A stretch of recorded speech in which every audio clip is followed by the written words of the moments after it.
I'd like to question your religion, because it seems to me that you make science a religion in itself. In what way? Well, it seems like there's kind of a Richard Dawkins cult, Richard Dawkinism, like science really, nothing is certain in science. It works in statistics, you can't prove anything to 100%.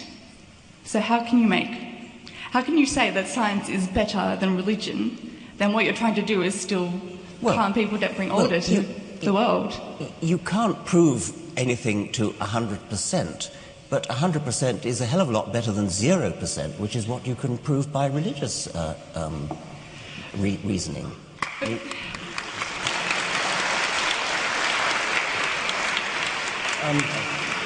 I guess you're giving up. I mean, I think it... Let me try again on that. The idea that science is a religion, when in fact science is interested in evidence, and is prepared to change its mind if contrary evidence comes in. That's very, very different from a religion.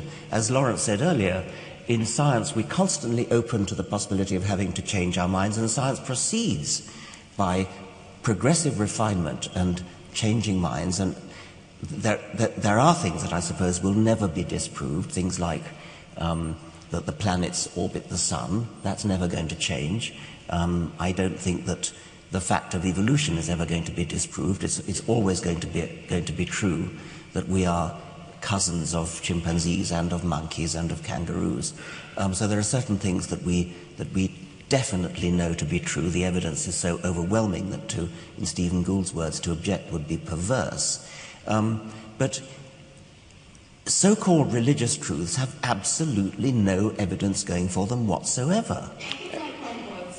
If I challenged you as Richard Dawkins, you'd probably have a problem with that. Doesn't matter who I am. No. No, we're listening to you now. Like, you're challenging me now, and I'm accepting the challenge. Fair enough. Look, I'm a Catholic. I don't agree with what George Pell thinks, but I don't think he's a pedophile either. Like... No, I don't suppose he is. I don't know. I've never asked him. My point is that you, as an eminent scientist, if I challenge your scientific doctrine, maybe your theories or opinion, you'll disagree with me. Well, I will. I mean, when you say disagree, I will say, where is your evidence? Here's my counter-evidence. And ask for yours. Let's sit down together and look at the evidence. I mean, that's very different from saying that I'm arguing from authority. In fact, let me jump in. Authority, that's the key point. Richard is not an authority. I'm not an authority. There are no scientific authorities. That's a key point. There are scientific experts. Richard knows a lot about zoology. I know a lot about physics. But there's no one whose views are not subject to question.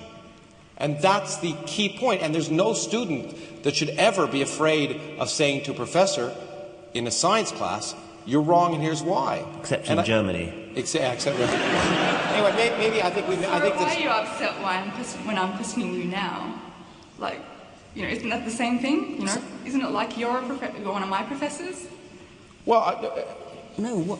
I think we're trying to have a discussion, but maybe I think the point is that maybe we should move on. I mean, well, you say you're a Roman Catholic, and I also study physics. Yes, but I mean, do you think the wafer turns into the body of Jesus? No. Good. I'm delighted then to hear. Then you're not really Roman Catholic. And the other thing that's important about science, and we had this discussion last night in the Muslim forum. I might give an example. People didn't really buy the whole relativity thing when Albert Einstein first came up with it.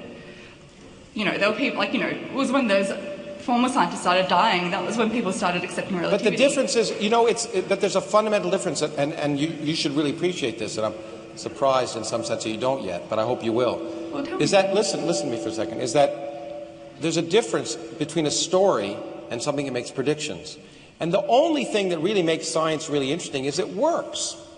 And so last night, when I was debating with this Muslim, I challenged him when he said it's rational. I said, you're choking. I have two choices. I do the Heimlich maneuver or I pray for you. Which do you want me to do? And I think the real point of science is that it works. And if it didn't work, none of us would give a damn about it. Really. Yeah, but the point is it works until someone comes up with a better theory. Right? What was that? No, it works. Would you a car agree? works, an airplane works, the lights in this room work. Well, you know, classical my electromagnetism computer worked works. until someone came up with a better theory.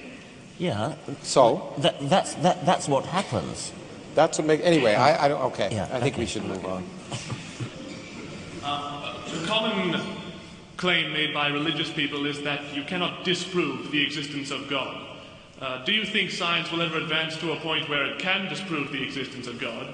And if so, would religious people become atheists, or would they find something else to believe in? Actually, some religious people have been asked that. I mean, specifically with respect to Christianity. There have been Christians who have been asked, what if archaeological evidence showed conclusively that Jesus never existed? And many of them said, no, I would go on believing in him, which is hard to credit. But Hello. This is going to be a bit of a change of subject, but I'm more interested to see what Richard himself, and maybe even Lawrence, who had a similar experience, thinks of people on the internet, and even to a lesser extent in real life, misquoting or taking what you say at face value, almost raising what you say or who you are to a godlike status. I'm sure there are people here who have browsed websites such as Reddit, seen things on Facebook, 4chan, of people who just kind of use you or people such as Carl Sagan, as Neil deGrasse Tyson, people who say important things and who are smart, obviously, but they just take what they say at face value. How do you feel about that being used in like an atheistic argument? You know, people kind of almost reversing the tables. They're almost treating you guys on like a godlike status as kind of, I don't know, how would you feel about that? Or have you even observed that in the first place? I don't think I have observed it, but if I did, I would be very disturbed. I would be very upset if anybody treated me the way Roman Catholics are taught to treat the Pope. Which, I mean, I think it's a truly horrible idea. That You always make me kiss your ring every time I meet you. What are you talking about?